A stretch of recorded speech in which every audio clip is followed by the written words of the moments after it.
ചേട്ടാ നമസ്കാരം. നമസ്കാരം. ജൂലൈ 20 മുതൽ പാർലമെന്റിലെ വർഷകാല സമ്മേളനം ആരംഭിക്കുകയാണ്. ഈ സമയത്തെ വർഷകാല സമ്മേളനത്തിന് വളരെ വലിയ പ്രത്യേകതയുണ്ട്. ഇന്ത്യൻ പ്രധാനമന്ത്രി നരേന്ദ്രമോദിയെ കുറിച്ച് പറയാതെ നമുക്കത് തുടങ്ങാനായിട്ട് പറ്റില്ല. 2024 കേവല ഭൂരിപക്ഷം പോലും BJPക്ക് ഇല്ലായിരുന്നു. ആ സമയത്ത് ഇവിടെയുള്ള ആൾക്കാരൊക്കെ പറഞ്ഞത്, പലവട്ടം ഞാൻ പറഞ്ഞിട്ടുള്ളതാണ്, ആൾക്കാരൊക്കെ പറഞ്ഞത് നരേന്ദ്രമോദിയുടെ കാലം അവസാനിച്ചു, മോദി യുഗം തീർന്നു, ഇനി മോദിക്കൊന്നും ചെയ്യാൻ സാധിക്കില്ല എന്നുള്ളതാണ്. ആ സമയത്ത് ഞാൻ പറഞ്ഞിരുന്ന ഒരു കാര്യം എന്ന് പറയുന്നത്, ചേട്ടാ, അയാൾ 18 മണിക്കൂർ പണിയെടുക്കുന്ന ഒരു മനുഷ്യനാണ്. 18 മണിക്കൂർ പണിയെടുത്തിട്ടും അയാൾ ആഗ്രഹിച്ച ഒരു റിസൾട്ട് കിട്ടിയില്ലെങ്കിൽ ഇനി ഉറക്കം പോലും ഇല്ലാതെ പണിയെടുക്കും. 24 മണിക്കൂർ ഉണ്ടെങ്കിൽ പുള്ളി 24 മണിക്കൂറിന് 24 ഗുണം 24 പ്ലസ് 24 48 മണിക്കൂറാക്കി അതിന്റെ പണി ഒരു ദിവസം പുള്ളി എടുക്കും. അപ്പം നിങ്ങളൊന്ന് ശ്രദ്ധിക്കണം, അതായത് ഇന്ത്യ മുന്നണി ഒന്ന് ശ്രദ്ധിക്കണം എന്ന് ആ സമയത്ത് പറഞ്ഞിട്ടുണ്ടായിരുന്നു. കാരണം മോദിയെ കുറിച്ച് നമുക്കറിയാം. നമ്മുടെ കെ മുരളീധരൻ ഇടയ്ക്ക് ഒരു കാര്യം പറഞ്ഞിട്ടുണ്ടായിരുന്നു. മോദി എന്തെങ്കിലും പറയുകയാണെങ്കിൽ നമ്മൾ അതിനെ തള്ളിക്കളയരുത്, നമ്മൾ അതിനെ പരിഹസിക്കരുത്, നമ്മൾ പേടിക്കണം എന്നാണ് പുള്ളി ഒരു സമയത്ത് പറഞ്ഞിട്ടുള്ള ഒരു കാര്യം. അത് സത്യമാണ്. ഇപ്പൊ ഇതാ നരേന്ദ്രമോദി സർക്കാർ ഈ 2024 നിന്ന് ഇപ്പൊ 6 ചുവടുകൾ മാത്രം അകലെയാണ് മിഷൻ 360 എന്ന് പറയുന്ന മാന്ത്രിക സംഖ്യയിലേക്ക് എത്താനായിട്ട്. ഇന്ത്യൻ ഭരണഘടന ഭേദഗതി ചെയ്യാൻ പറ്റുന്ന മാന്ത്രിക സംഖ്യയാണ് 360 എന്ന് പറയുന്നത്. അവിടേക്ക് ഇന്ത്യയുടെ പ്രധാനമന്ത്രിയും അദ്ദേഹം നയിക്കുന്ന NDA മുന്നണിയും എത്തുക എന്ന് പറയുന്നത് ചെറിയ കാര്യമല്ല. ജൂലൈ 19 ഒരു സർവകക്ഷി യോഗം വിളിച്ചിട്ടുണ്ട് എന്നുള്ള റിപ്പോർട്ടുകൾ പുറത്തു വരുന്നു. എന്തായാലും തമിഴ്നാട്ടിലെ TVK വന്നത് ഒരു അനുഗ്രഹമായി. കഴിഞ്ഞ ദിവസം സ്റ്റാലിൻ വന്ന് നരേന്ദ്രമോദിയെ കണ്ടിട്ടുണ്ടായിരുന്നു. സ്റ്റാലിൻ ഇടയ്ക്കിടയ്ക്ക് നരേന്ദ്രമോദിയെ കാണാനായിട്ട് വരുന്നുണ്ട് എന്നുള്ളതാണ് മറ്റൊരു കാര്യം. പല ബില്ലുകളും വരാനിരിക്കുന്നു. അതിലൊന്ന് ഡീലിമിറ്റേഷൻ ബില്ലും വനിതാ സംവരണ ബില്ലും. അത് വീണ്ടും വരുമെന്നാണ് പറയുന്നത്. ഈ ബില്ല് പാസ്സാക്കാൻ പാർലമെന്റിൽ 3/2 ഭൂരിപക്ഷം, അതായത് 360 MP പിന്തുണ ആവശ്യമുണ്ട്. ഏപ്രിലിൽ നടന്ന പ്രത്യേക സമ്മേളനത്തിന് ആവശ്യത്തിന് അംഗബലമില്ലാത്തതിനാൽ സർക്കാരിന് ഈ ബില്ല് പാസ്സാക്കാൻ കഴിഞ്ഞില്ല എന്ന് നമുക്ക് എല്ലാവർക്കും അറിയാം. എന്തായാലും മൺസൂൺ സമ്മേളനം മനസ്സിൽ വെച്ചുകൊണ്ട് മാത്രം BJP നേതൃത്വം നിരവധി യോഗങ്ങൾ ആരംഭിച്ചിട്ടുണ്ട്. BJP നരേന്ദ്രമോദിയുടെ പ്രധാനമന്ത്രിയുടെ വസതിയിൽ ഒരു സുപ്രധാന യോഗം നടന്നു. ആഭ്യന്തരമന്ത്രി ഉണ്ടായിരുന്നു, സംഘടനാ ജനറൽ സെക്രട്ടറി BL സന്തോഷ് ഉണ്ടായിരുന്നു. ഈ യോഗത്തിൽ സമ്മേളനത്തിലെ തന്ത്രങ്ങളും പാർലമെന്റിൽ അവതരിപ്പിക്കേണ്ട ബില്ലുകളും വിശദമായി ചർച്ച ചെയ്തു എന്നാണ് അറിയാൻ സാധിക്കുന്നത്. ലോക്സഭയിൽ നിലവിൽ 3 ഒഴിവുകൾ ഉള്ളതിനാൽ ഭരണഘടനാ ഭേദഗതിക്ക് 360 അംഗങ്ങളുടെ പിന്തുണ ആവശ്യമാണ്. നിലവിലെ കണക്കുകൾ പ്രകാരം BJP നയിക്കുന്ന NDAക്ക് 293 MP പിന്തുണയാണുള്ളത്.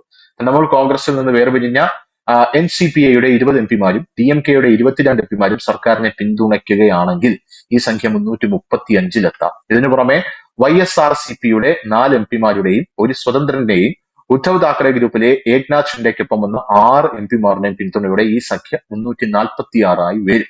ശരത് പവാറിന്റെ പാർട്ടിയുടെ 8 MP ഇതിനെ പിന്തുണച്ചാൽ സർക്കാരിന് 354 എന്ന സംഖ്യയിലെത്താൻ കഴിയുന്നതിനാൽ 2/3 ഭൂരിപക്ഷത്തിന് 6 MP പിന്തുണ കൂടി സർക്കാരിന് ആവശ്യമായി വരും. ഈ പിന്തുണ നേടുന്നതിൽ അമിത്ഷാ സജീവമാണ്. ചാക്കിട്ട് പിടിക്കാൻ അമിത്ഷാ കഴിഞ്ഞേ ഉള്ളൂ, വേറെ ആരും നമുക്ക് എല്ലാവർക്കും അറിയാം.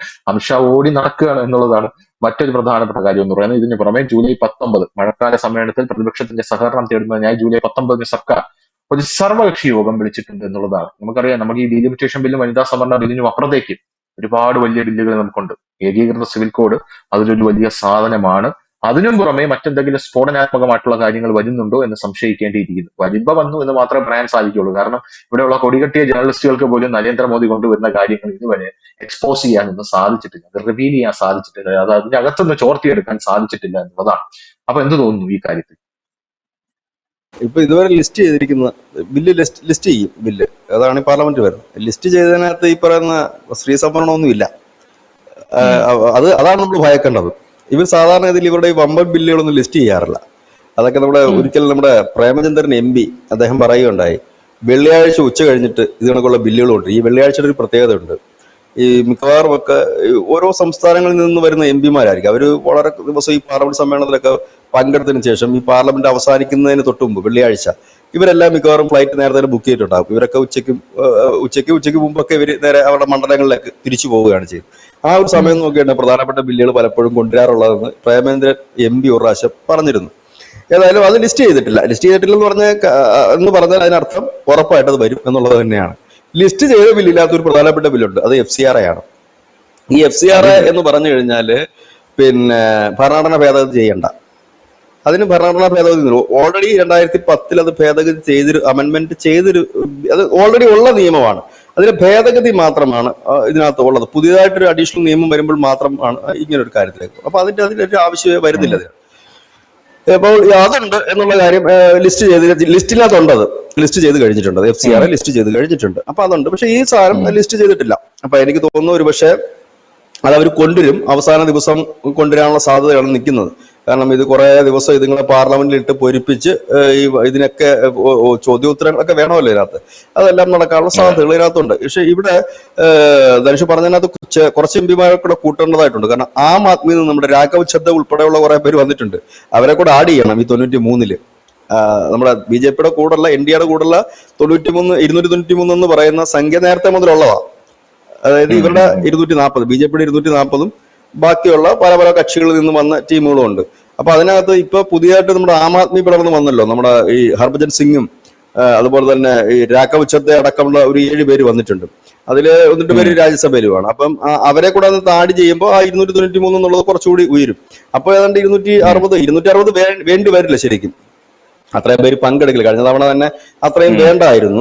കാരണം വോട്ട് ചെയ്യാനുള്ള അംഗങ്ങളുടെ എണ്ണം അനുസരിച്ചിട്ടാണ് അതിന്റെ 1/2 നമ്മൾ കണക്ക് കൂട്ടിയെടുക്കുന്നത്. ഏതായാലും ആ രീതിയിലേക്ക് പോകുന്നു. പക്ഷെ ഇപ്പോൾ കഴിഞ്ഞ തവണ ഒരു വലിയ കെട്ടുറപ്പ് പ്രതിപക്ഷ മുന്നണിയിൽ ഉണ്ടായിരുന്നു. അവർ ശക്തമായി തന്നെ ആ ബില്ലിനെ എതിർത്തു, ബില്ല് പരാജയപ്പെടുകയും ചെയ്തൊരു സാഹചര്യം ഉണ്ടായിരുന്നു. ഈ അമിത്ഷാ അന്ന് മോദിക്ക് കൊടുത്തൊരു വാക്കാണ് എന്നാണ് പറയുന്നത്, എന്ത് വില കൊടുത്തും ഞാനിത് വിജയിപ്പിച്ചെടുത്തിരിക്കും, ഈ ബില്ല് ഇവിടെ പാസ്സാക്കി എടുത്തിരിക്കും. അങ്ങനെ ഈ അമിത്ഷാ അങ്ങനെ എന്തെങ്കിലുമൊക്കെ ഒരു കാര്യങ്ങൾ പറഞ്ഞാൽ അതിന് വേണ്ടിയിട്ട് ഇറങ്ങിത്തിരിക്കുന്ന ഒരു വ്യക്തി കൂടിയാണ്. അപ്പൊ അതിന് തൊട്ടു പിന്നാലെ നമ്മൾ കണ്ട കാര്യം, വെസ്റ്റ് ബംഗാളിലെ BJP അധികാരത്തിൽ കയറുകയും തൊട്ടു പിന്നാലെ, അതെല്ലാവരും പ്രതീക്ഷിച്ചിരുന്ന കാര്യമാണ്, തൊട്ടു പിന്നാലെ തൃണമൂൽ കോൺഗ്രസ് ഉപ്പുവെച്ച കലം പോലായി. ഇപ്പൊ സത്യത്തിൽ പറഞ്ഞാൽ മമതാ ബാനർജി തൃണമൂൽ കോൺഗ്രസ് നേതാവല്ല. ഒഫീഷ്യൽ തൃണമൂൽ കോൺഗ്രസ് മറ്റവരുടെയാ, വിമതന്മാരുടെയാ. അവർ കൊണ്ടുപോയല്ല. നമ്മുടെ ഈ ഉദ്ധവിന്റെ കാര്യം പറഞ്ഞ കണക്കാ.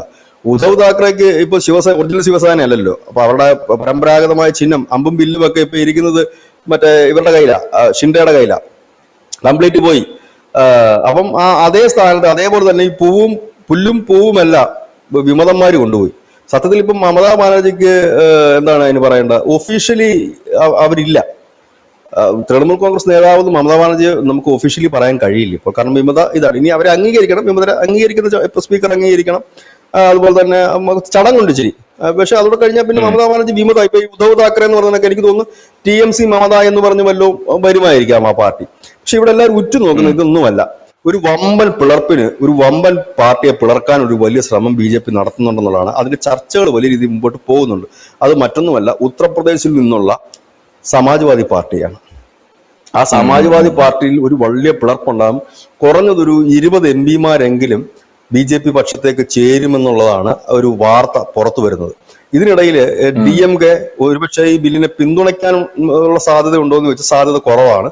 പകരം അവർ ഇറങ്ങിപ്പോകാനുള്ള സാധ്യതയാണ് കൂടുതൽ. അവർ ഇറങ്ങിപ്പോയി കഴിയുമ്പോൾ പിന്നെ ഈ നമ്പർ കുറയും. നമ്പർ ഇത്രയും വേണ്ട ഈ ഭൂരിപക്ഷത്തിന്. അതിനുള്ള സാധ്യതകൾ വളരെ കൂടുതലാണ്. അതിനിടയിൽ ബിജു ജനതാദളുമായി ചർച്ച നടക്കുന്നുണ്ട്.